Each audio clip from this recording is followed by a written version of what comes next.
Some people think that children should begin their formal education at a very early age.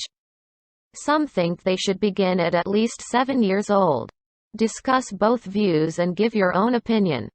People have different views about whether children should start their formal education as early as possible or delay it until they are at least 7 years old. Personally, I believe an early commencement of study would be far more beneficial than a later start. Firstly, starting school at a young age would generate a number of positive outcomes. Undeniably, the younger an individual is, the easier it is for them to acquire new knowledge and information.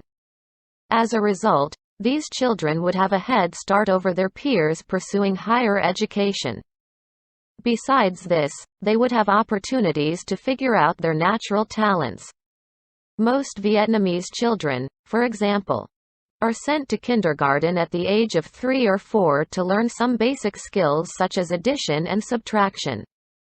After a couple of months, those showing potential will be cared for by teachers with an aim to train them to become specialized students in the future. However, several individuals advocate a later start to formal schooling due to a number of reasons. It is believed that commencing school at a later age will offer kids more time to learn many things via their parents at home. As a result, these children will become more mature and integrate more easily into the educational environment in the upcoming years. In addition, it might also be more beneficial for children to have a childhood in which they can cultivate their own skills and interests through normal activities at home. To conclude, despite being safe with their parents at home, children would have fewer chances to engage in extracurricular activities which would equip them with vital soft skills including teamwork and communication skills. Not to mention, while not at school, many children tend to lead an unhealthy lifestyle as their free time is devoted to online games, which gradually isolate them from society.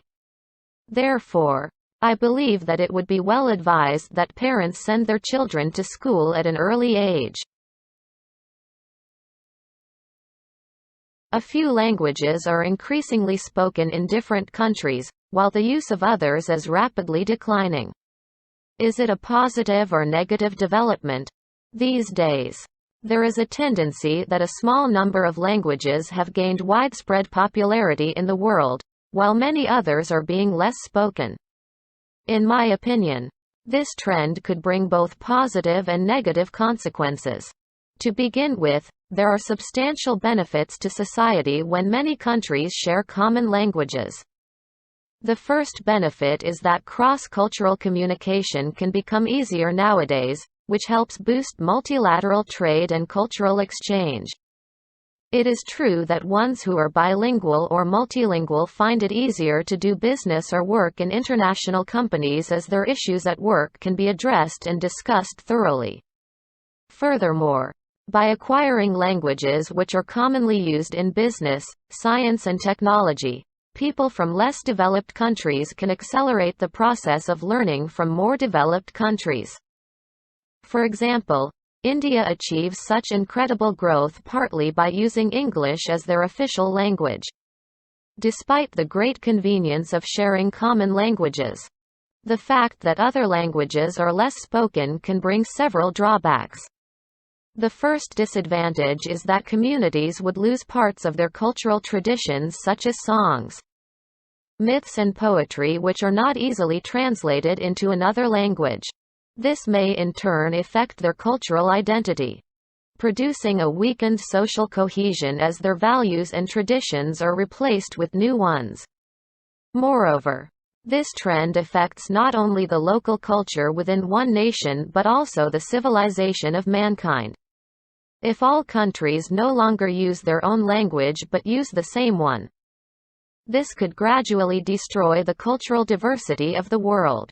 In conclusion, although I believe the trend is inevitable in the era of globalization, people need to have measures to protect their less spoken languages as a way to preserve their cultural identity. Nowadays, a large amount of advertising aimed at children should be banned because of the negative effects. To what extent do you agree or disagree? These days, a large amount of advertising is aimed at children, and some people feel that it should be banned. While advertising can have several negative impacts on children, I believe it should not be completely banned. On the one hand, commercials aimed at children can have a detrimental impact, particularly on the relationship between parents and their children. Many children are easily manipulated to want things they see in advertisements, and this may cause conflicts between parents and children if parents deny their children of something they want. In addition, advertising targeted at children can have negative effects on their health, as many fast food and junk food companies these days direct their marketing strategies towards children, making their products appear to be healthy and appealing. Unfortunately, most children do not understand the concept of advertising and are easily persuaded to purchase these unhealthy foods, and as a consequence, can be at risk of many serious health issues, such as obesity and diabetes. On the other hand, I feel that there should not be a ban on advertising aimed at children because advertising is one of the key aspects of a prosperous economy. If bans were to be placed on commercials, many companies would suffer from a decrease in sales and profits, which would eventually affect unemployment rates and the economy. For example, Coca-Cola provides thousands of employment opportunities in advertising throughout its branches across different regions around the world. If advertising was banned, a large number of workers, such as marketers, may become unemployed, and as a result, the government will have to provide temporary financial support for those unemployed people. In conclusion, although advertising aimed at children may have certain negative impacts regarding family relationships and health, imposing a prohibition on it is unreasonable. Advertising is becoming more and more common in everyday life. Some people say that advertising has a positive impact on our lives. To what extent do you agree or disagree? Nowadays, people are confronted with advertisements of all kinds on a daily basis. Some people believe this has both positive and negative impacts on our lives, and personally, I completely agree with such viewpoint. People in the modern world come into contact with advertisements almost everywhere, from online commercials to banners displayed on crowded streets. Frequent exposure to advertisements of the same, or similar types of products, helps consumers make a clear comparison of certain aspects of the product, such as function or price, before deciding which items are suitable for their needs. For instance, thanks to the commercials of iPhone X and Samsung Galaxy S10, people wishing to purchase a smartphone can easily weigh up the pros and cons of these two products, and then choose the right one that serves their demand. However, widespread advertising can also have some negative consequences that are worthy of consideration. First, the information delivered in advertisements is not always accurate, as many companies exaggerate the features of their products in order to draw attention from the public. As a result, consumers are likely to receive products of much lower quality than advertised. Second, the heavy cost of producing a range of advertisements can raise the market price of many products, meaning that people will have to pay more money to buy an item that they want. In conclusion, the fact that advertisements of all types surround people can influence their lives in both positive and negative ways, and companies should consider giving the accurate information and reduce their budgets for advertising to mitigate the drawbacks mentioned above. People think that countries should produce foods their population eats and import less food as much as possible. To what extent do you agree or disagree? Some people believe that countries should produce their own food for their citizens and reduce the amount of food that is imported. Personally, I totally agree with this point of view. There are several reasons why a country should produce its own food for its population, one of which is the creation of more jobs. When the demand for domestically produced food grows within a country, there will be more job opportunities available for local people in farming and food processing industries, leading to a reduction in unemployment rates. Secondly, it may be easier to control food quality when it is produced domestically, as authorities can easily monitor farms and food processing plants in order to maintain safe, hygienic food standards. Additionally, food imports should be reduced due to a number of reasons. Firstly, putting barriers on importing food can help to boost a country's economy by eliminating the competition that local companies face with foreign products, allowing them to be more profitable and contribute to the national economy. Furthermore, food importation can have negative environmental impacts due to the large amounts of carbon emissions released from the transportation of products all around the world via planes, trucks, and ships. By reducing food imports, countries can play their part in helping to protect the environment, rather than contributing to environmental issues such as climate change. In conclusion, I believe that each country should invest in the development of its agricultural industry to provide food for the population itself, and import as little as possible. Many young people now know more about international pop and movie stars than famous people in the history of their countries. What are the causes? Give solutions to increase the number of people to know about famous people in history. These days, young people tend to have more interests in international celebrities than historical figures in their country.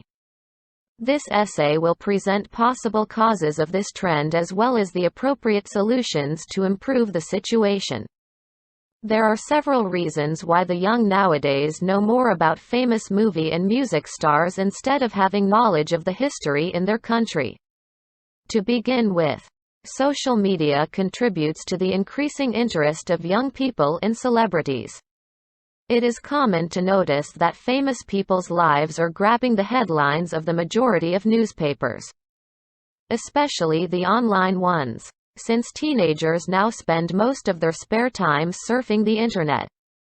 They are likely to be exposed to ubiquitous posts or articles about actors or singers more frequently, thus becoming more fascinated about such topics. In addition, another cause of this trend is the tedious teaching method of history at high school. It seems that history itself is not attractive, leading to the fact that students will suffer from utter boredom if their teachers fail to make history lessons more interesting. Various solutions can be adopted to make young people more interested in history and historical people. First of all, filmmakers should be encouraged to produce movies based on key historical events. Young people will be eager to watch such movies, especially when their idols are chosen for the starring role. As a result, they will gain more knowledge about a particular historical period by watching those films. Second, the teaching method in history classrooms should be tailored in order to arouse students' interests. Instead of teaching merely a long list of names and dates in textbooks, teachers can add motion images and vivid sound effects to create more appealing lessons. In conclusion, although young people these days do not pay as much attention to history as they do to celebrities, this problem can be dealt with by several suggested solutions. International travel is becoming cheaper, and countries are opening their doors to more and more tourists.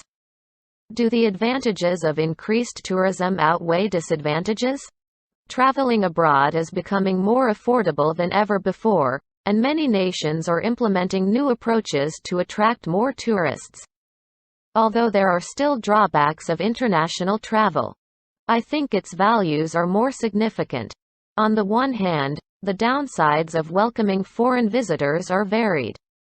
First, the local environment can be adversely affected due to facility and infrastructural development. For example, in Vietnam, Many tourism companies are permitted to chop down a great area of forests to construct modern commodities such as hotels and golf courses, exerting dire consequences on natural habitats. As for the countries that play host to international tourists, the rise in costs of living may lay much pressure on local people and be a detriment to domestic travel. This is because the growth in the number of tourists from abroad would encourage costs of hotel rooms and other services to increase. People in the neighborhood and domestic visitors would suffer in comparison. On the other hand, I suppose the benefits of international travel would eclipse those analyzed disadvantages. First, the regional economy can enormously benefit from the burgeoning tourism industry as more occupations will be created to accommodate the needs of tourists. Local people can have more job opportunities in hotels or restaurants and therefore earn more money to improve their living standards. Second, the increased number of foreign people coming to visit another country would evidently enhance tourism industries, contributing greatly to the wealth of that country.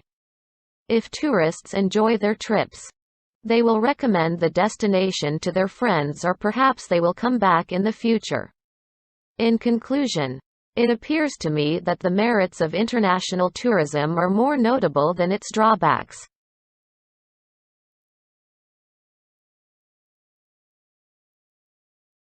Some people think that sending criminals to prison is not effective. Education and job training should be used instead. Do you agree or disagree? OME people believe that providing education opportunities and job training should replace prison sentences in combating crime. Personally, I think this is a one-sided point of view and therefore disagree with it. There are a number of compelling reasons why it is unreasonable to consider imprisonment to be an obsolete practice. Prison sentences serve as one of the embodiments of justice and fairness in society. When a person commits an unlawful act, be it a misdemeanor or a felony, there should be punishments, or else society would fall into chaos. Furthermore, prisons are not only a physical place that keeps criminals contained to protect innocent people, but also a reminder of the consequences of violating the law. Although better education and job training can enhance a person's awareness and employability, that will, in theory, reduce crime. They cannot eliminate all the elements that induce a person to become a criminal. In fact, there have been many heinous crimes committed by well-educated people. For example, the infamous sexual assault on a Vietnamese child in Japan. It is naive to expect everyone to follow the law just because they are provided with better education and job skills. We cannot disregard the fact that some people are morally bad by nature and some people who are psychologically unstable may show a propensity for crime. In conclusion, better education and job training are not the ultimate answer to crime, nor can they replace prison sentences in this regard. It is the combination of both measures that can truly make a difference in the fight against crime. People often think about creating an ideal society, but most of the times fail in making this happen. What is your opinion about an ideal society? How can we create an ideal society? Each person holds a different view on how an ideal society should be. In my opinion, an ideal society is the society where everyone who lives in it behaves with pure altruism. To achieve such a thing, we have to pay more attention to the education that young children receive both at home and at school. We are facing many crises, be it severe environmental degradation and widespread poverty. And unfortunately, most of them arise due to our selfishness. When we truly care about the livelihood of our future generation, there will be less damage done to the environment to justify economic progress. Or when we are aware of the suffering of those who are living in poor, unsanitary conditions on our doorstep and genuinely want to offer help, there will be more charity and less poverty. We can deal with our own problems and build an ideal society if our actions are driven by pure altruism. It is, in fact, extremely difficult, if not impossible, to create a society where everyone behaves with true selflessness. However, we can make a paradigm change to our today's society through innovating children's early education. A sense of altruism emerges during childhood and can be developed through years of schooling. Parents can nurture altruism in their children at an early age by educating them about sharing and giving. This may greatly affect the trajectory of a child's personality development, which can later be reinforced by education at school. As a result, that child is likely to become an altruistic individual when he reaches adulthood. In conclusion, I believe the most important element of an ideal society is altruism, and we have to focus on nurturing our children's altruistic behavior from an early age if we wish to build such society. Although more and more people read the news on the Internet, newspapers will remain the most important source of news for the majority of people. Do you agree or disagree? Some people believe that despite the spreading popularity of the online media, traditional newspaper will still hold the most vital position among news readers. In my opinion, this idea is rather absurd, as the Internet has become increasingly dominant due to the benefits it offers. The first thing that attracts people to reading news on the online sources is their easy access. With the presence of the Internet around almost every corner of the world, people with a portable device such as a mobile phone can access huge storage of news. In fact, latest events, for example as terrorist attacks, would be updated immediately on CNN or New York Times. By contrast, with prolonging procedures including editing and printing, traditional newspaper might not be able to compete with the Internet in terms of the updating speed. Another benefit with which the Internet can, from my point of view, take over the position of printed newspaper is the new experience it brings to readers. One limitation of newspaper is that it cannot convey visual messages to the people who read news on a regular basis. Meanwhile, non-stop progress of the technology industry has unfolded the possibility to upload videos and voice records on various online websites. For instance, soccer fans these days can rewatch their favorite matches anytime they want with only a laptop connected to the Internet, which a mere paper cannot do. In conclusion, I disagree that printed newspaper would continue to be the crucial source of information because more and more people will be drawn to use the Internet.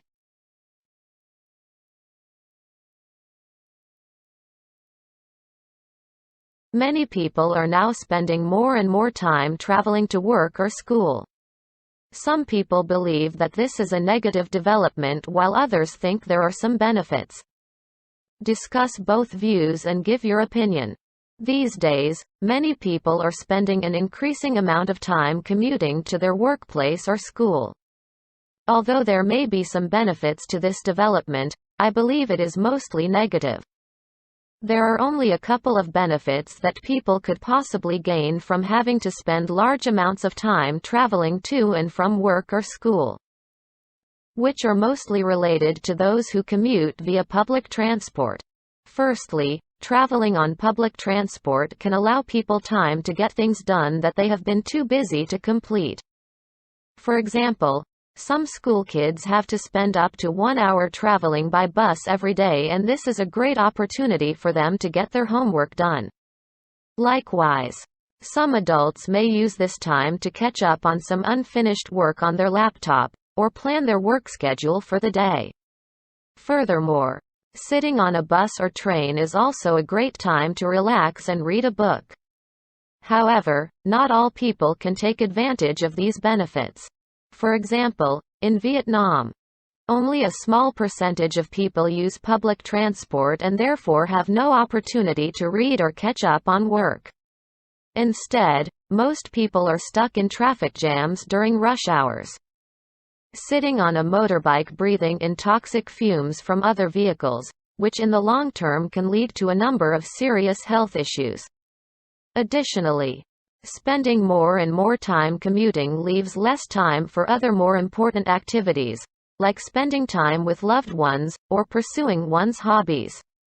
And lastly, from my observations, when traveling on public transport these days, the majority of people are not reading or working, but keep their eyes glued to their smartphone browsing social media, which could be considered as an unhealthy waste of time. Overall, I believe this is a negative development, however it really depends upon how people spend their time while traveling. Some people say that it is necessary to use animals for testing medicines intended for human use. Others, however, think it is cruel and unnecessary. Discuss both views and give your own opinion. People have different views about whether animal testing for medical research is necessary or not. From my perspective, animal testing plays an integral role in the medicine industry, in spite of the drawbacks it brings. There are two major reasons why some people oppose the idea of using animals for medical experiments. Firstly, it is believed that such experiments are cruel and inhumane, and therefore should be prohibited. Every year, many animals are subjected to medical experimentation and have to suffer physical pain and even deprivation of food and water. Additionally, in order to implement research on animals, large amounts of money are expended on the establishment of facilities and human resources. This can be a burden on a country's national budget, preventing the government from investing in other more important aspects like education and housing. Despite the above-mentioned disadvantages, in my opinion, animal testing is necessary. Humans are still reliant on animal testing for many purposes, including developing new medications and checking the safety of medical products.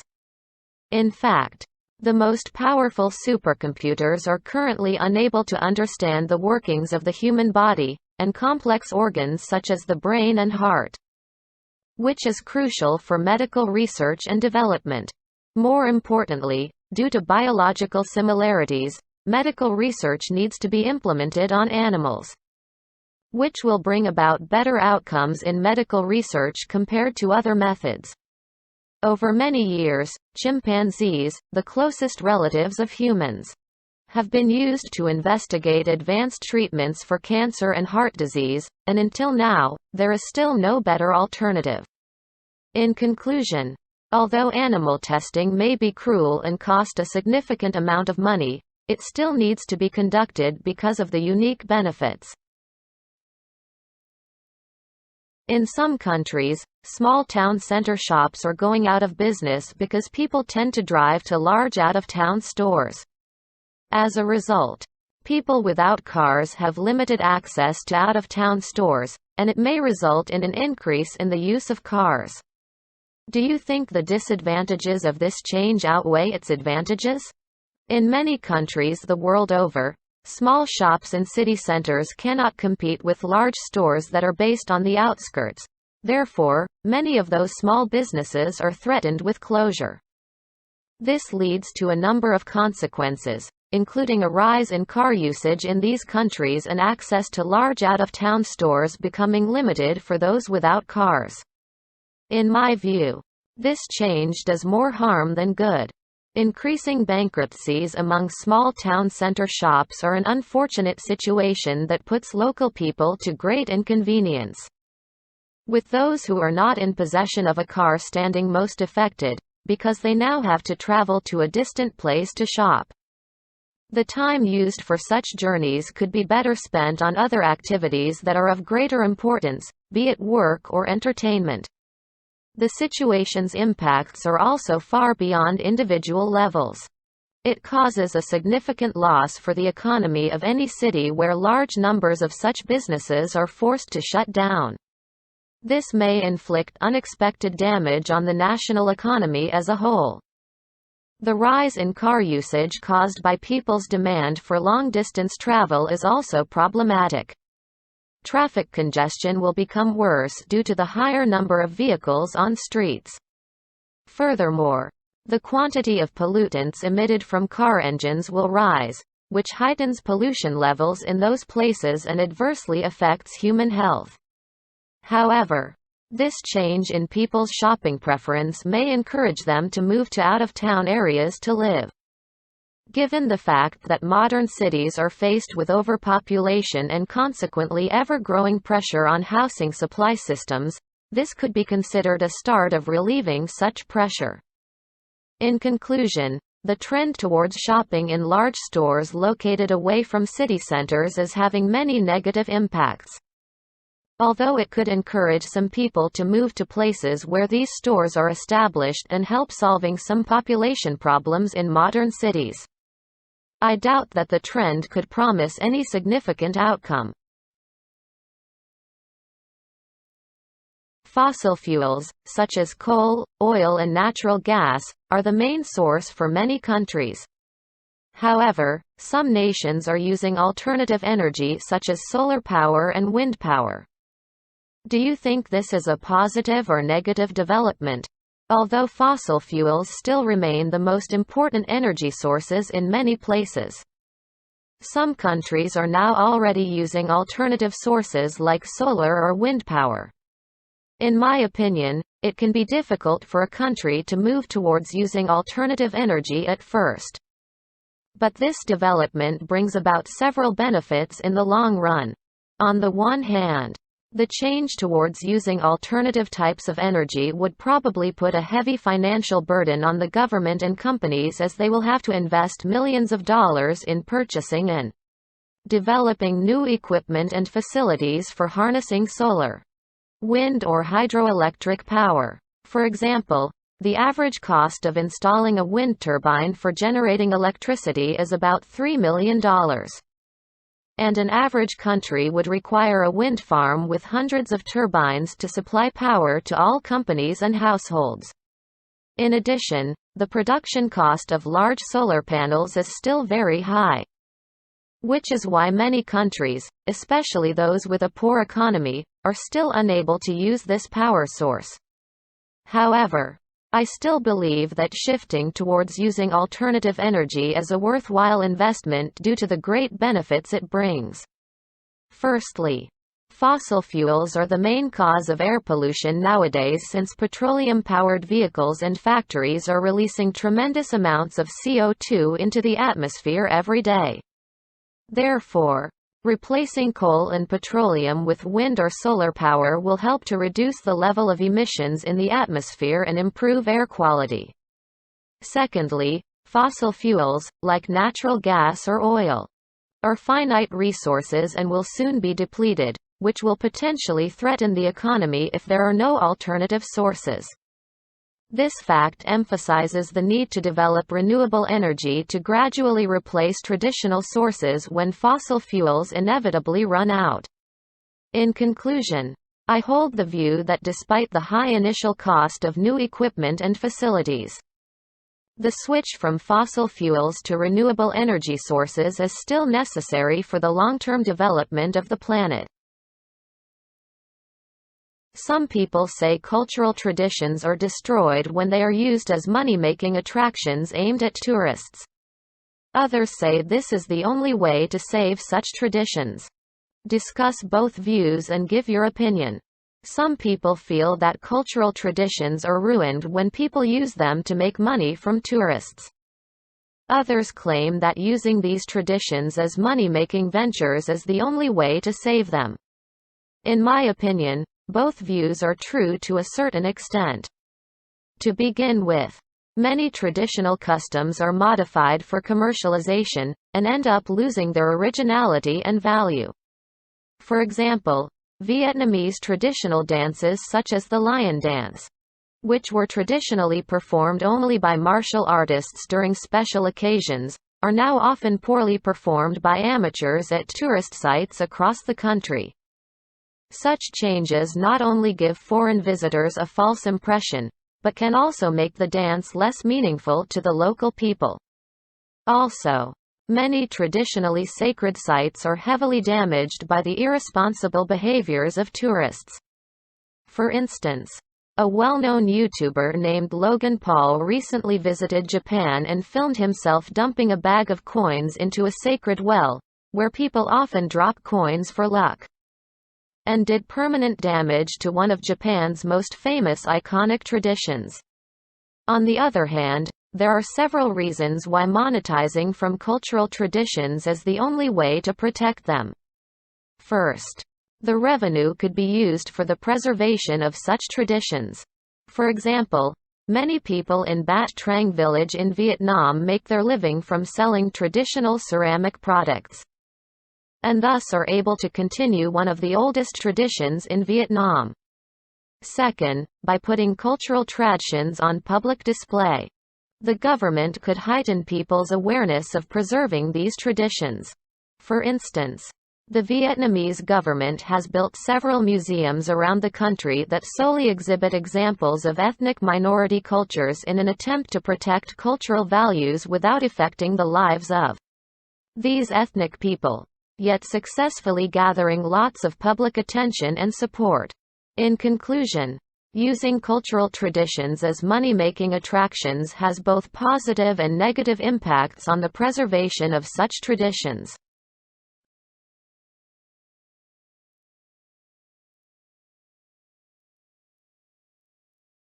The availability of entertainment such as video games on handheld devices are harmful to individuals and to the society they live in. To what extent do you agree and disagree? The increasing popularity of entertainment on portable devices is believed to have a negative effect on individuals and society. In my opinion, I think this development has both benefits and drawbacks. To begin with, the availability of entertainment on handheld devices is advantageous in many ways. From an individual perspective, video games and other types of entertainment serve as excellent relaxation tools for people who suffer from high levels of work-related stress. These convenient sources of entertainment allow people to de-stress whenever they want, either during breaks or after a long day at work, without having any impact on their productivity.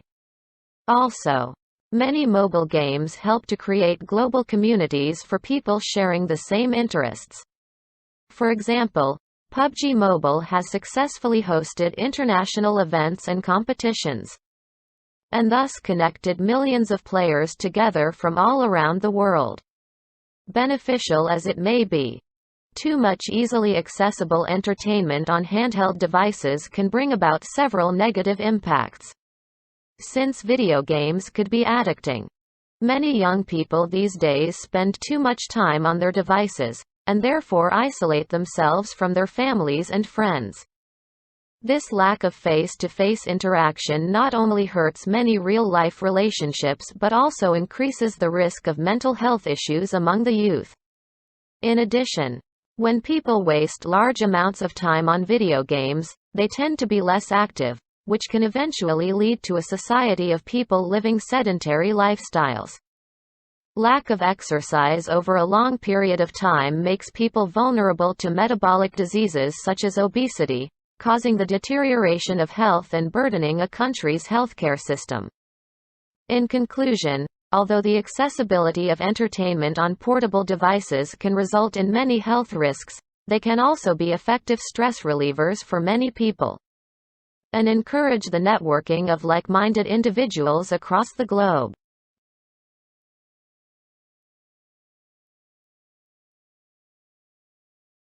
The increase in the production of consumer goods results in damage to the natural environment. What are the causes of this? What can be done to solve this problem?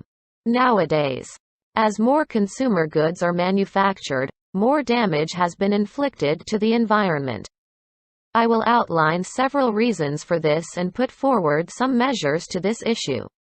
First of all, the increase in the production of consumer products harms the environment in two ways: the chemical byproducts from the manufacturing process and the mass production of disposable goods.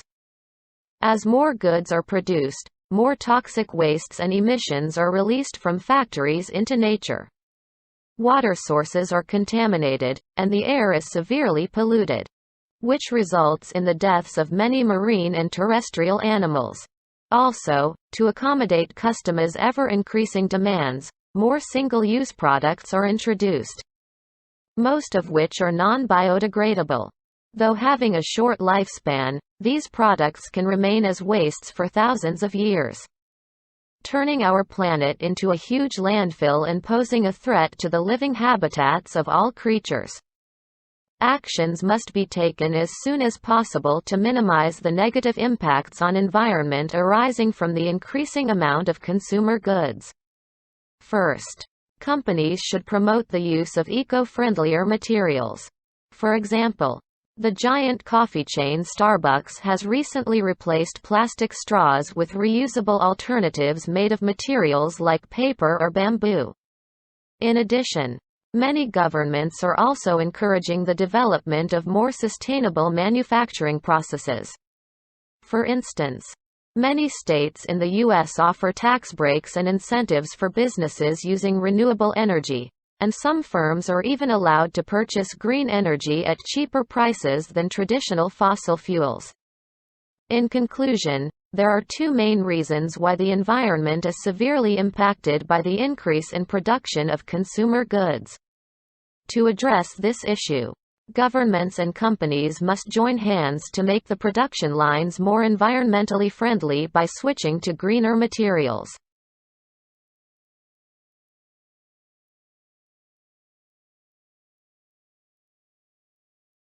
Environmental protection should be the responsibility of politicians, not individuals, as individuals can do too little.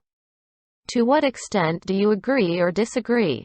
Some people think that politicians should be responsible for protecting the environment, as there is nothing much that individuals can do about this problem. In my opinion, the responsibility to protect the environment should not fall upon politicians alone, because ordinary citizens can make a significant contribution. Firstly, politicians can urge the government to impose new laws against actions that damage the environment. For instance, one of the major factors leading to environmental pollution is the overuse of plastic products, like bottles and bags. And this can be stopped if the government issues an official ban on all companies from using plastic packaging. In addition, the rate of deforestation can also be reduced if high-ranking bureaucrats agree to impose strict punishments, such as long-term imprisonment and heavy fines, on those who cut down trees illegally. However, besides introducing and enforcing new laws and regulations, I doubt that there is any further action that politicians can take to protect the environment. On the other hand, I believe that ordinary people, through small, everyday actions, can also greatly contribute to protecting the environment. First, citizens in many countries, like the Netherlands, have now shifted towards using bicycles and subway trains for their daily travel instead of cars, which has so far helped reduce a tremendous amount of CO2 released into the air and improved air quality. Second, the problem of polluted oceans has also been tackled in many places thanks to groups of young people who voluntarily spend their time cleaning up beaches, or even diving into water to pick up trash. For example, many students in Nha Trang, a coastal city of Vietnam, spent nearly their whole summer holiday in 2018 keeping the beaches of their hometown clean by collecting all the trash from tourists, and even banned Chinese people from entering certain areas to prevent them from littering. In conclusion, I hold the view that politicians alone cannot deal with all environmental problems, and therefore individuals should also make a contribution to protecting our environment.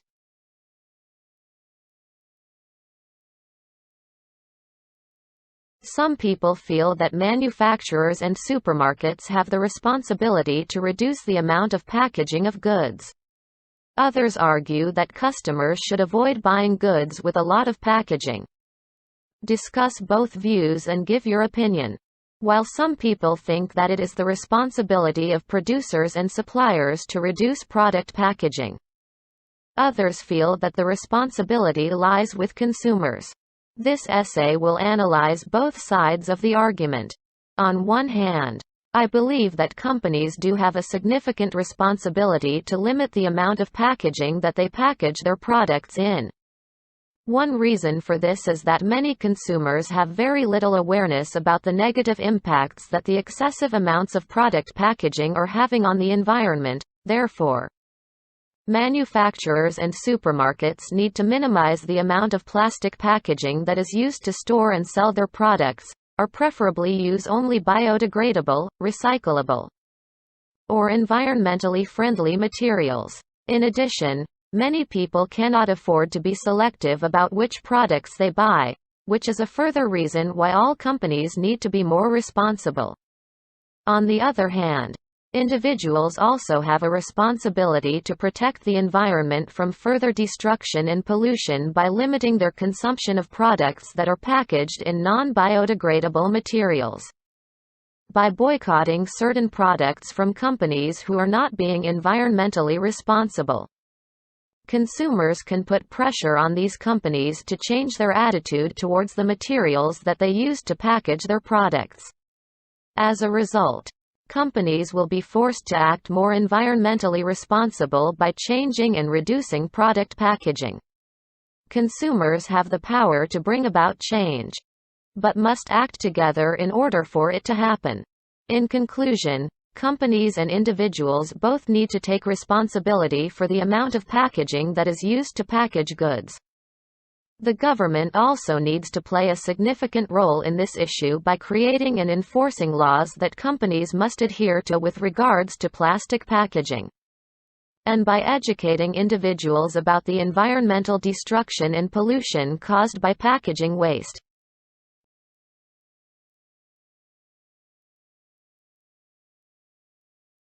Some people think that zoos are all cruel and should be closed down. Others, however, believe that zoos can be useful in protecting wild animals. Discuss both opinions and give your own opinion.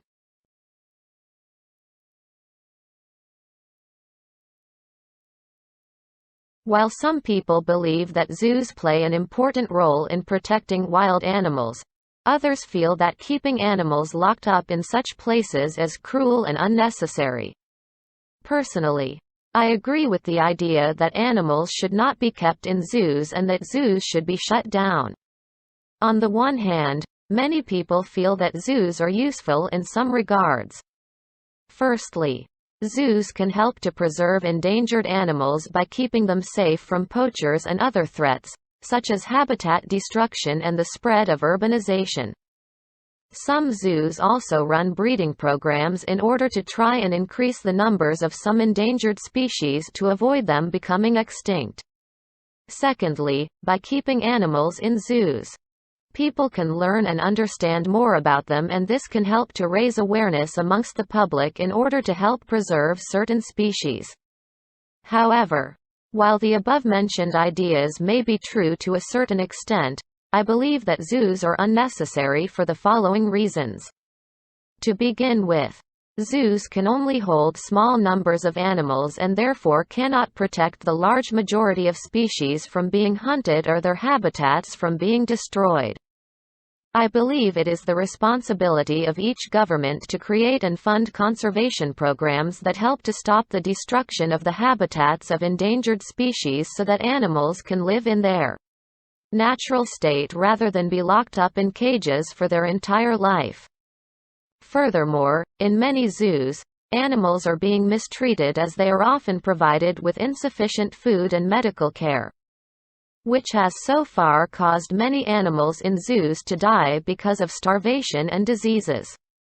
In conclusion, though some zoos may have some positive impacts on the conservation of some certain animal species, overall, I think they are cruel places and do more harm than good.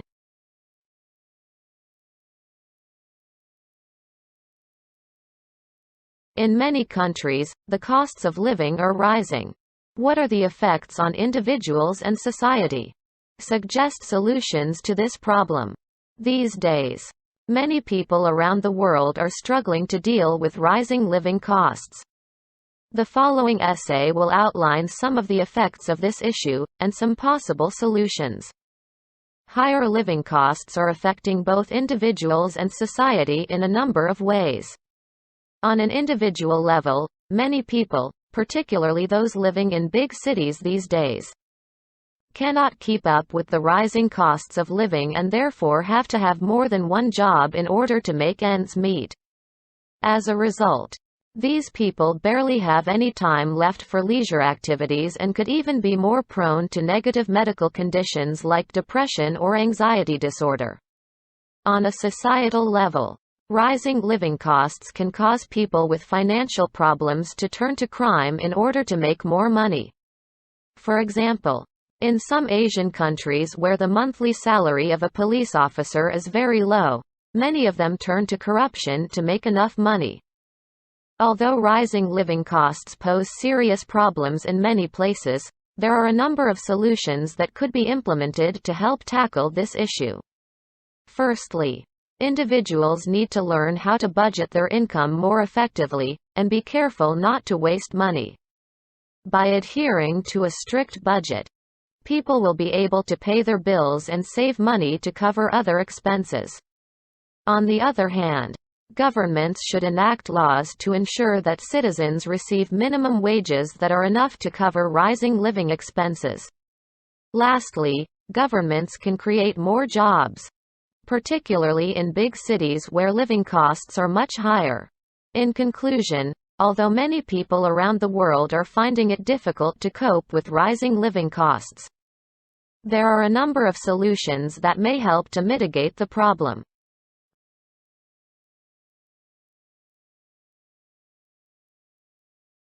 Students should be taught academic knowledge so that they can pass exams, and skills such as cooking or dressing should not be taught.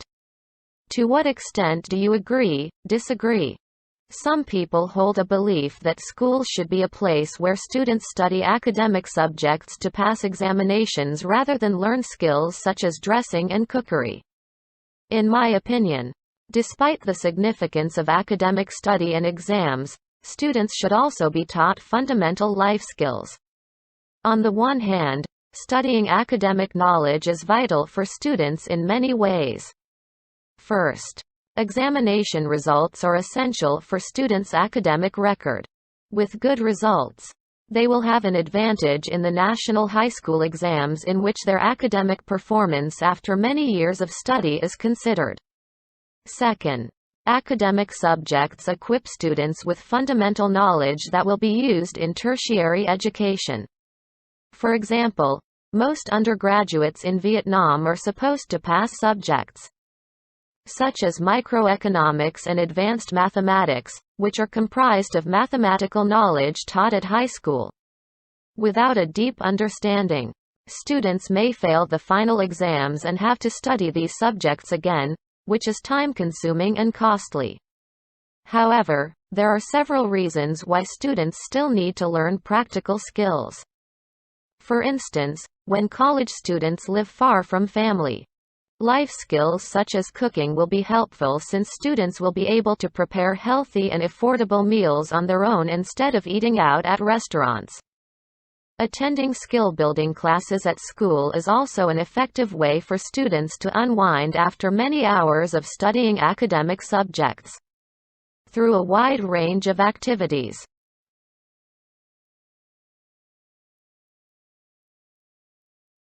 Students are able to relax and as a result perform better in exams.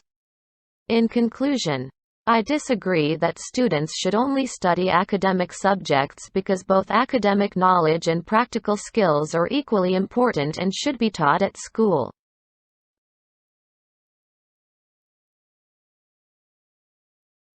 The news media have too much influence on people's lives today, and this is a negative development. To what extent do you agree or disagree? It is believed by some that mainstream media channels focus most of their attention on the problems and urgent issues in society rather than on positive news, and this trend is harmful to people. I partly agree with this idea because this tendency has both positive and negative impacts. On the one hand, A higher frequency of news stories focusing on negative aspects of society can have detrimental effects on people's mental state. For example, news about terrorism and war has become so common in the media that some people may hesitate to travel abroad for fear of a terrorist attack. Secondly, it can also lead people to misunderstand many aspects within society. For example, many tabloids have always focused on exploiting the scandals of celebrities, which can mislead the public into believing in the flaws of the Vietnamese showbiz. However, in reality, it is an industry where many people are contributing many great values to society. On the other hand, the focus on negative issues rather than positive developments is advantageous in some way. Firstly, the media is an effective way to disseminate information to even the most remote places, and this can help to bring people together in order to solve serious problems. Secondly, it can help to raise awareness amongst citizens. The more negative stories appear in the media, the higher chance that people will become aware of those problems and take action towards a solution. For instance, news about cancer has now become a common topic in the media, and as a result, a large number of people have switched to a healthier lifestyle. In conclusion, there are legitimate reasons for the media to report on all issues, although the accompanying negative impacts need to be considered.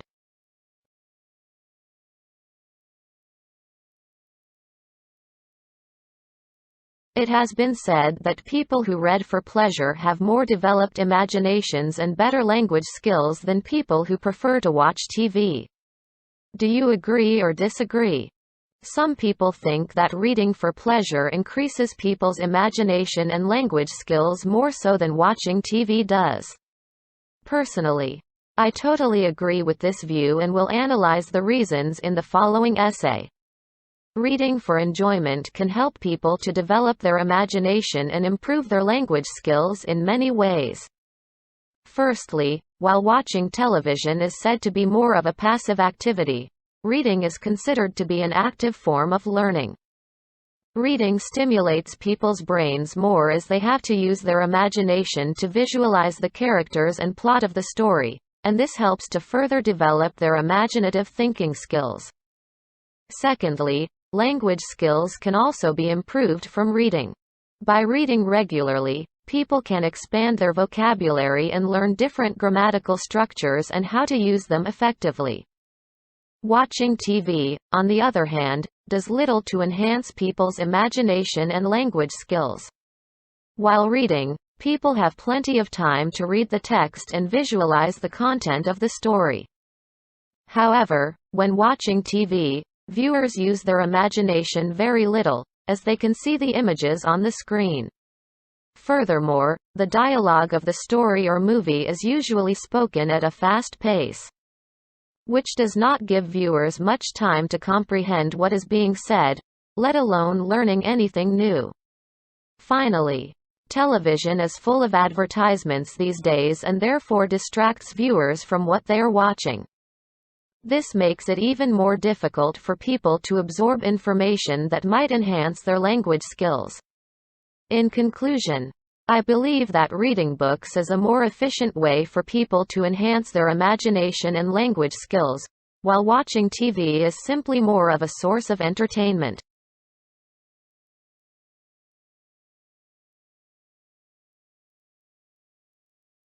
Today, food travels from thousands of miles from the farm to the consumer. Some people say that it would be better for the economy and environment if people ate food produced from local farmers. Would the advantages of this idea outweigh the disadvantages?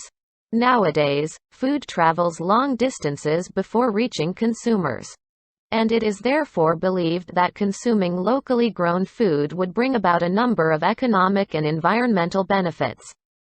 Despite some advantages, I believe that the disadvantages of this idea would be more significant. Consuming locally grown food is advantageous in several ways. First, when produce is purchased and consumed locally, the local economy greatly benefits. More income will be generated for those involved in the food's production, including farmers and growers, which will, in turn, enhance their standards of living. Eating locally grown food can also play a role in helping to protect the environment.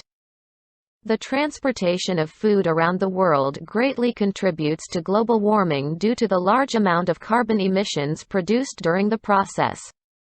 Eating locally grown produce will help to reduce the distance that food travels, helping to reduce the negative effects of carbon emissions which are released from vehicles during transport. In spite of the aforementioned benefits, I personally feel that the drawbacks need to be considered more carefully.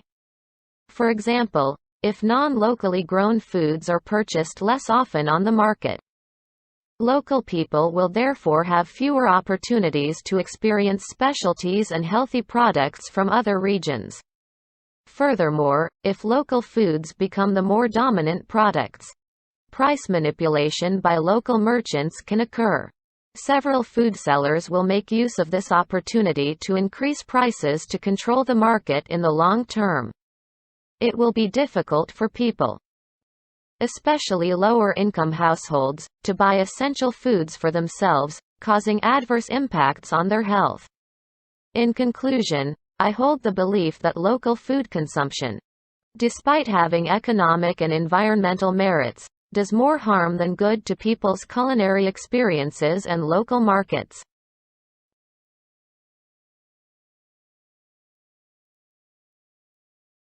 Some people think that sending criminals to prison is not effective. Education and job training should be used instead. Do you agree or disagree? Some people believe that providing education opportunities and job training should replace prison sentences in combating crime. Personally, I think this is a one-sided point of view and therefore disagree with it. There are a number of compelling reasons why it is unreasonable to consider imprisonment to be an obsolete practice. Prison sentences serve as one of the embodiments of justice and fairness in society. When a person commits an unlawful act, be it a misdemeanor or a felony, there should be punishments or else society would fall into chaos. Furthermore, prisons are not only a physical place that keeps criminals contained to protect innocent people but also a reminder of the consequences of violating the law. Although better education and job training can enhance a person's awareness and employability that will, in theory, reduce crime, they cannot eliminate all the elements that induce a person to become a criminal. In fact, there have been many heinous crimes committed by well-educated people. For example, the infamous sexual assault on a Vietnamese child in Japan. It is naive to expect everyone to follow the law just because they are provided with better education and job skills. We cannot disregard the fact that some people are morally bad by nature and some people who are psychologically unstable may show a propensity for crime. In conclusion, better education and job training are not the ultimate answer to crime, nor can they replace prison sentences in this regard. It is the combination of both measures that can truly make a difference in the fight against crime.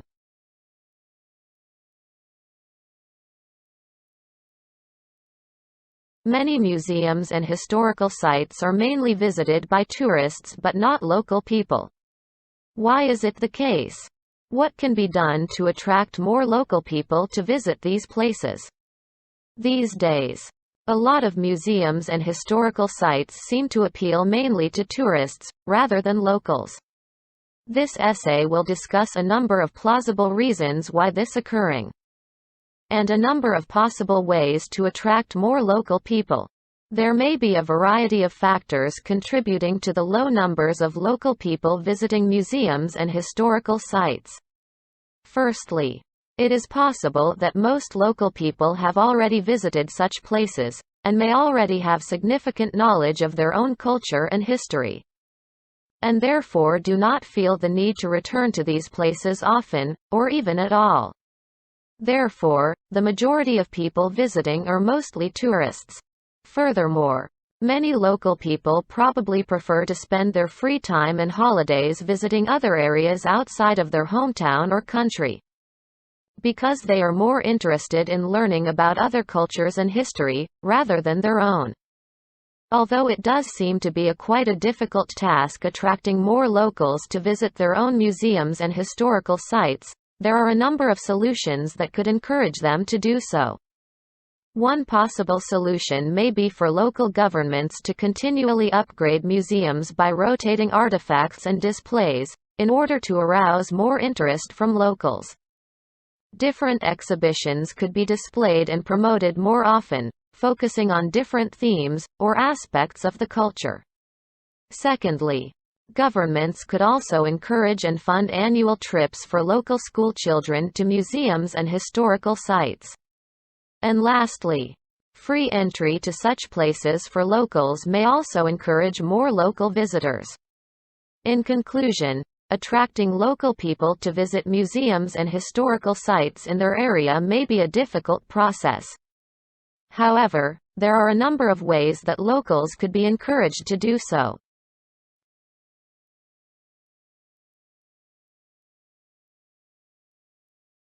In many nations, people in huge cities either live alone or in small family units, instead of in large, extended family groups.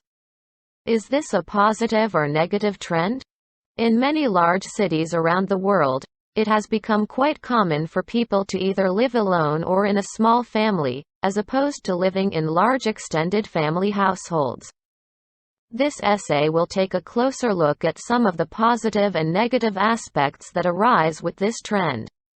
On the one hand, this trend does have some positive aspects. For example, different generations want and value different things these days. Many young people do not wish to live the traditional lifestyles of their parents and grandparents. Therefore, living alone allows them the freedom to do as they please without having to face constant judgment or criticism. Furthermore, many older people do not wish to live the hectic, fast-paced lifestyle of modern city life and prefer to live a slower-paced, healthier life in the countryside during their retirement. Living alone, or in smaller family groups, allows each generation to live their preferred lifestyle. However, this trend also brings several drawbacks. Firstly, as parents and grandparents get older, they may face a number of physical and mental health problems, and by living alone, they may lack the care and attention they need from their children. Secondly, children will have less interaction and influence from grandparents, and potentially miss out on important life lessons that can be taught from grandparents who have a lot of valuable life experience. Important traditions and customs may also be lost from generation to generation. And finally, living alone, or in small family groups, can lead to poor family bonds between generations. In conclusion, I believe that while this trend does bring some benefits, overall they are definitely outweighed by the drawbacks.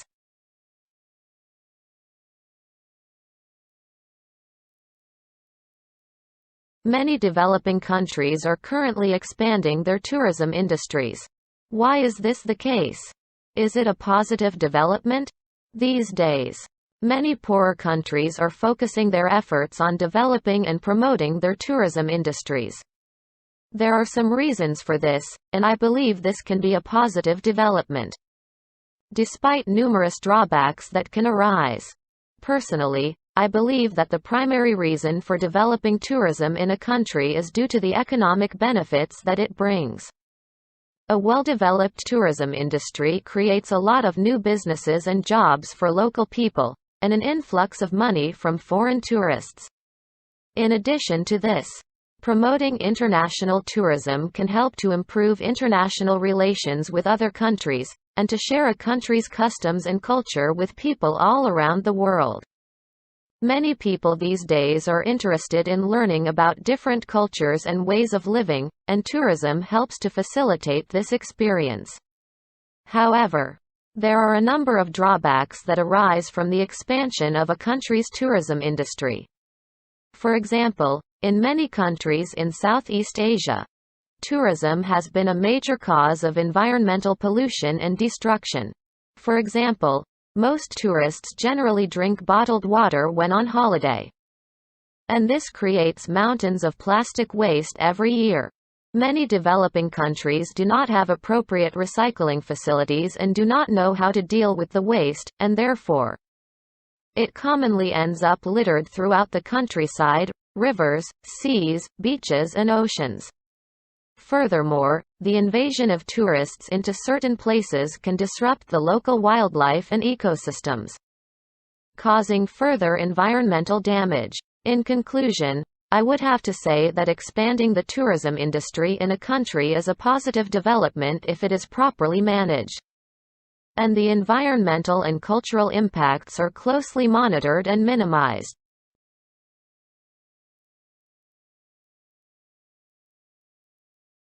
In many cities, there is little control on the design and construction of new houses. So people can build houses in their own styles rather than building them with the same style as the old houses in the local area. Do the advantages outweigh the disadvantages? In many cities around the world, people have little influence in the design and construction of their houses. Many people believe it is better to allow people to freely choose the style and construction of their new homes rather than forcing everyone to follow the uniform style of the local area. In my opinion, a diversity in housing styles can bring many more benefits than drawbacks to an area. To begin with, cities in Vietnam, such as Saigon, have very few, or even no, regulations on local housing styles, which means that residents in these areas are free to decide on the architecture for their home. The only disadvantage that may arise is the lack of uniformity of houses, which can be a unique feature in certain places. The houses in Hoi An, for instance, demonstrate a consistent style and therefore have made the city a popular tourist destination. If the house owners in this city change the style and break this uniformity, the number of tourists visiting the area is likely to decrease. However, the advantages brought about by a diversity in housing styles are more worthy of consideration. Firstly, buildings reflecting a variety of architectural designs can make a city more attractive and appealing to people of different cultures. For example, the buildings in the center of Ho Chi Minh City are designed in both European and Asian styles, which has eventually given the city a more cosmopolitan atmosphere, with residents coming from many different countries. Secondly, the freedom of choice in housing styles can allow local people to be more creative, as they can design their homes in a unique way. In conclusion, though potentially making some areas less attractive by losing a part of their character, a diversity in architectural styles should be widely encouraged, as it can beautify a city and allow residents to be more creative.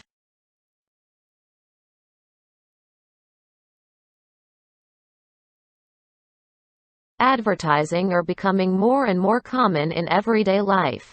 Some people say that advertising has a positive impact on our lives. To what extent do you agree or disagree?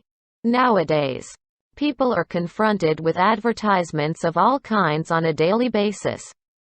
Some people believe this has both positive and negative impacts on our lives, and personally, I completely agree with such viewpoint.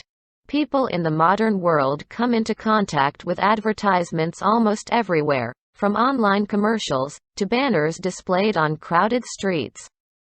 Frequent exposure to advertisements of the same, or similar types of products, helps consumers make a clear comparison of certain aspects of the product, such as function or price, before deciding which items are suitable for their needs.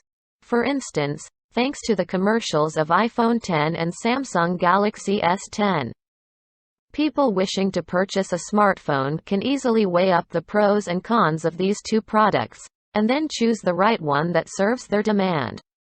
However, widespread advertising can also have some negative consequences that are worthy of consideration.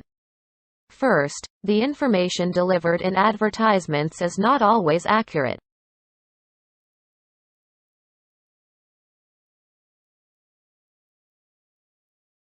as many companies exaggerate the features of their products in order to draw attention from the public. As a result, consumers are likely to receive products of much lower quality than advertised. Second, the heavy cost of producing a range of advertisements can raise the market price of many products, meaning that people will have to pay more money to buy an item that they want. In conclusion, the fact that advertisements of all types surround people can influence their lives in both positive and negative ways, and companies should consider giving the accurate information and reduce their budgets for advertising to mitigate the drawbacks mentioned above.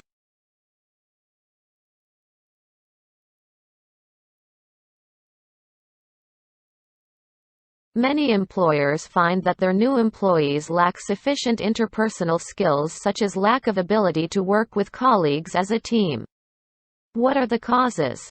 Can you suggest some possible solutions? Some employers nowadays are observing that their newly hired staff lack fundamental interpersonal skills, such as teamwork. This problem results from a number of causes to which several solutions will be proposed in this essay. First, the lack of interpersonal skills in new employees is attributable to the nature of their previous workplace. In many companies, employees are divided into departments and work in small separate spaces or cubicles, in which each member is assigned particular tasks unrelated to their colleagues. Opportunities to share experience or exchange work-related subjects therefore rarely arise, and teamwork skills cannot be developed. A lack of proper training during time at university could be another cause. Tertiary education nowadays seems to place more emphasis on training students to excel in their major through theoretical subjects rather than equipping them with fundamental soft skills. Many fresh graduates as a result are unable to collaborate effectively with their coworkers once entering the workforce despite having extensive expertise. There are some solutions that can be implemented by companies and universities to address the problem. For instance, companies need to alter the way in which their employees work in order to create more opportunities for colleague interaction. Instead of working individually, projects could be more teamwork-orientated. Also, the grading criteria currently applied at university need to be changed to incorporate more soft skill training. Apart from compulsory major-related subjects, students should also be engaged in workshops or subjects specializing in job-related skills. All of these subjects will count towards students' overall GPA when they graduate to ensure they are well equipped with appropriate workplace skills.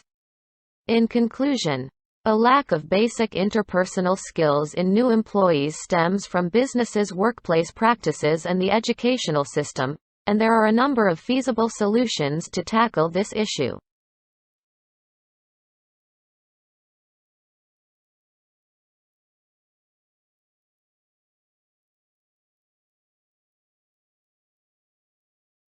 These days, a great number of children prefer spending time on computer games rather than on sports. Why is it? Is it a positive or negative development? Nowadays, many children spend the majority of their time playing computer games and hardly engage in any sport or exercise. Overall, I believe this is definitely a negative trend and will discuss the reasons in the following essay. To begin with, most computer games these days are highly interactive and allow players to immerse in a complex storyline and control characters at their own will. For instance, Mortal Kombat 11 allows players to easily change the outcomes of the story based on the character chosen, which can trigger the imagination and curiosity of children, and encourage them to spend the whole day playing to discover all the story endings.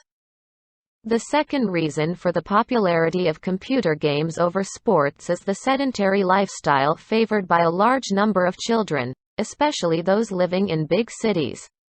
Compared to sports, computer games are less physically demanding, and therefore draw much more attention from these lazy, inactive children. From my perspective, Computer games can have many detrimental effects on children. Firstly, spending too much time on computer games without doing any physical exercise will reduce children's calorie expenditure as they only sit at home and play games. This can make children more prone to many health problems, such as obesity or cardiovascular diseases when they grow older. Secondly, playing games excessively also causes children to lose their communication skills. As a result, it can be very difficult for game-addicted children to develop the ability to establish connections with others in real life, which are normally developed through participation in team sports, like football or basketball. In conclusion, playing computer games is becoming more popular than sports due to the interesting and interactive content, together with the low demand for physical strength. I personally believe that this trend does more harm than good and should be prevented to ensure the proper development of children.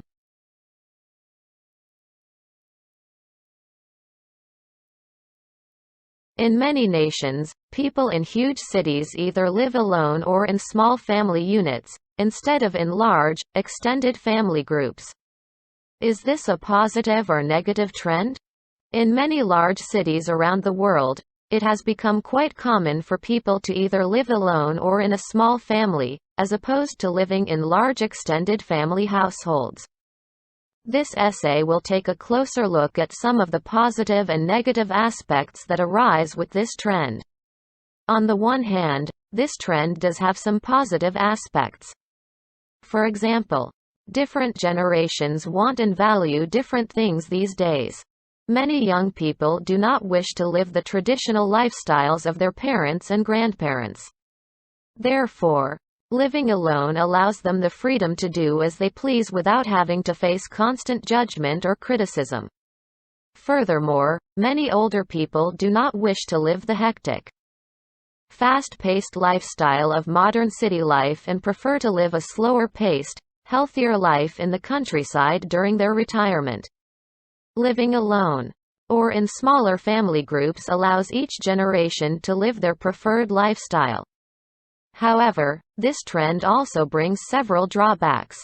Firstly, as parents and grandparents get older, they may face a number of physical and mental health problems, and by living alone, they may lack the care and attention they need from their children. Secondly, children will have less interaction and influence from grandparents, and potentially miss out on important life lessons that can be taught from grandparents who have a lot of valuable life experience. Important traditions and customs may also be lost from generation to generation. And finally, living alone, or in small family groups, can lead to poor family bonds between generations. In conclusion, I believe that while this trend does bring some benefits, overall they are definitely outweighed by the drawbacks.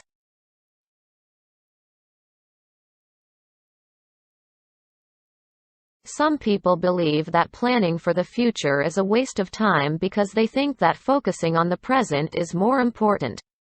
To what extent agree or disagree? Some people believe that making future plans is a futile exercise, and that focusing on the present moment is more important. Personally, I feel that both perspectives are of equal importance and should be lived simultaneously. On the one hand, I believe that it is quite important to plan for the future. People need to have goals and dreams to strive towards in order to have a sense of purpose and direction in their lives. And to achieve and fulfill these goals and be successful, it is essential that they make plans. I am certain that any successful businessman, or millionaire, will tell you that one of the key elements in their success was their careful planning for the future. However, the future is always uncertain. So it is also necessary to have a backup plan when things don't work out as expected. On the other hand, it is also extremely important to maintain focus on the present. Many people would claim that there are far too many factors that influence our future, and therefore it is out of our control. So, It is necessary that we stay focused on the present moment in order to be able to react and respond appropriately to our current situation and needs. If you are too focused on the future, you may not make very good decisions about your present life. Furthermore, nobody knows when their life will end, so it is also important to live your life to the fullest in each passing moment. In conclusion, I believe it is important to maintain a balance between planning for the future and staying focused on the present moment. It is necessary to make plans in order to achieve goals. But it is also necessary to be flexible and be able to adapt to the current changing situations and circumstances.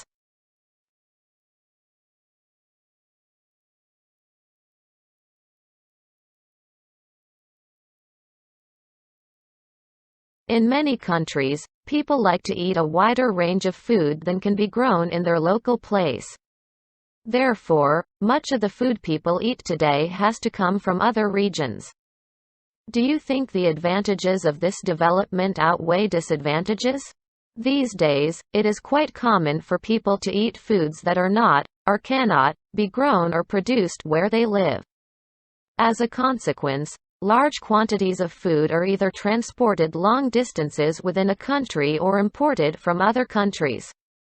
This essay will review some of the advantages and disadvantages of this trend.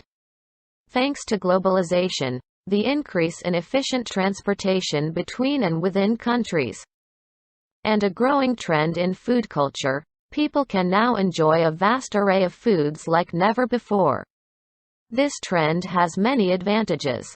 Firstly, having access to a wide variety of foods from different regions can provide people with a highly nutritious diet that can help to promote health and prevent disease. For example, some kinds of nutrient-rich berries that can only be grown in Asia can now be enjoyed by people all over the world. Furthermore, with such a growing interest in exotic foods and food culture, people can experience a range of cuisine without leaving their own town or city. However, this trend also comes with a number of disadvantages. For example, some communities around the world where exotic and rare foods are grown are losing their own access to their food sources. When demand for a certain food increases, the price also increases. And people in poorer countries where the food is grown can sometimes not afford to buy it anymore. Another problem with this trend is that the constant transportation of foods over long distances contributes to climate change due to the large amount of carbon emissions produced by transportation.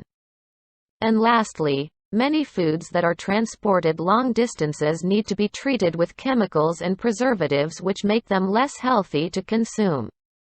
Overall, although there are many benefits to having access to a wide variety of foods, personally, I believe that the disadvantages of this trend outweigh the advantages. Nowadays, people have little awareness of the importance of the natural world. What are the reasons and how can people learn more about the natural world? These days, many people do not fully comprehend how absolutely important nature is for the existence of human beings. This essay will discuss some reasons why people do not understand its importance, and some ways they can learn more about it. In modern societies, most people have a severe lack of understanding when it comes to the role that nature plays in their lives.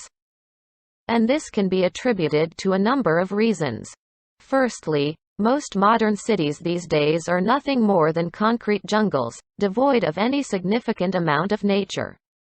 As a consequence, people are not close to nature and therefore do not appreciate or understand its significance. Kids these days spend their free time playing computer games or staring at a smartphone or TV screen, while adults are endlessly working or pursuing other leisure activities, which tends to disconnect them from the natural world. Another possible reason for this lack of understanding may be that it is not taught in schools. For example, biology is not one of the subjects that holds great importance in most schools these days. However, there are various solutions to this problem. Firstly, cities need to become greener. Local governments need to incorporate larger green spaces into cities so that people are encouraged to spend more time in nature on a daily basis. The streets must be lined with trees. And there must be large parks in every single neighborhood. Furthermore, there must be large communal spaces where people can learn about gardening and growing food. In addition, and most importantly, children need to be taught about the importance of nature in school. Such subjects need to be a compulsory part of every child's education in order to ensure that future generations are well aware of the importance of nature and how to live in harmony with it. In conclusion, being close to nature and learning about it in school or elsewhere is of vital importance to future generations. Without a deep understanding and appreciation of nature, the human race will face catastrophic consequences. In the future, it is expected that there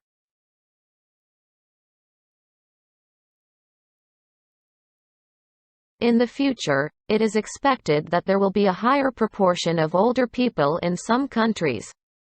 Is this positive or negative development? Developments in medical technology and healthcare systems, among many other factors, are leading to people having longer life expectancy than before. As this trend continues, in the future, we can expect the number of old people will be much greater than that of young people. In several ways, society may benefit from a growing proportion of senior citizens.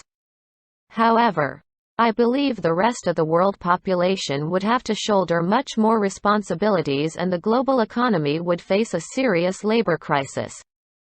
On the positive side, an increase in the number of old people means a greater pool of volunteers for community and government projects.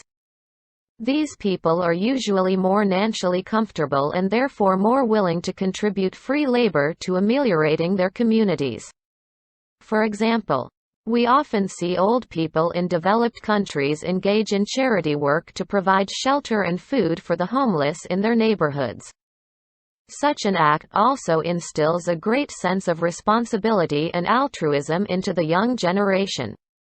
This is, in fact, globally recognized to be advantageous in a world where selfishness hinders one from taking action for the sake of others. Nevertheless, aging populations will place the whole world under many pressures. Both governments and businesses will have to pay for increased retirement pensions and healthcare costs, which means taxpayers will have to bear a greater financial burden and the young workforce will have to work harder and care for the elderly at the same time.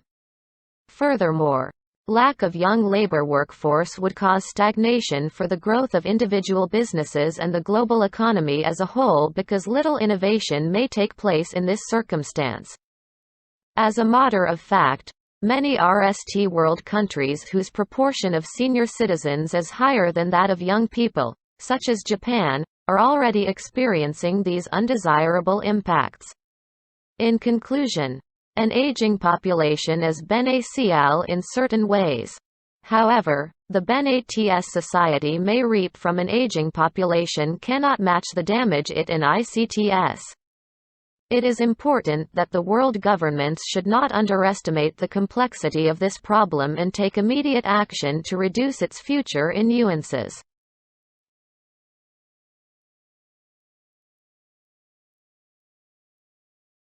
In some countries, small town center shops are going out of business because people tend to drive to large out-of-town stores.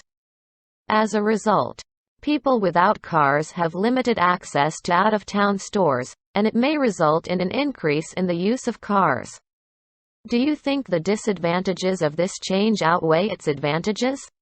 In many countries the world over, small shops in city centers cannot compete with large stores that are based on the outskirts. Therefore, many of those small businesses are threatened with closure. This leads to a number of consequences, including a rise in car usage in these countries and access to large out-of-town stores becoming limited for those without cars. In my view, this change does more harm than good. Increasing bankruptcies among small town center shops are an unfortunate situation that puts local people to great inconvenience, with those who are not in possession of a car standing most affected, because they now have to travel to a distant place to shop. The time used for such journeys could be better spent on other activities that are of greater importance, be it work or entertainment. The situation's impacts are also far beyond individual levels. It causes a significant loss for the economy of any city where large numbers of such businesses are forced to shut down. This may inflict unexpected damage on the national economy as a whole. The rise in car usage caused by people's demand for long-distance travel is also problematic. Traffic congestion will become worse due to the higher number of vehicles on streets. Furthermore, the quantity of pollutants emitted from car engines will rise, which heightens pollution levels in those places and adversely affects human health. However, this change in people's shopping preference may encourage them to move to out-of-town areas to live. Given the fact that modern cities are faced with overpopulation and consequently ever-growing pressure on housing supply systems, this could be considered a start of relieving such pressure. In conclusion, the trend towards shopping in large stores located away from city centers is having many negative impacts. Although it could encourage some people to move to places where these stores are established and help solving some population problems in modern cities, I doubt that the trend could promise any significant outcome.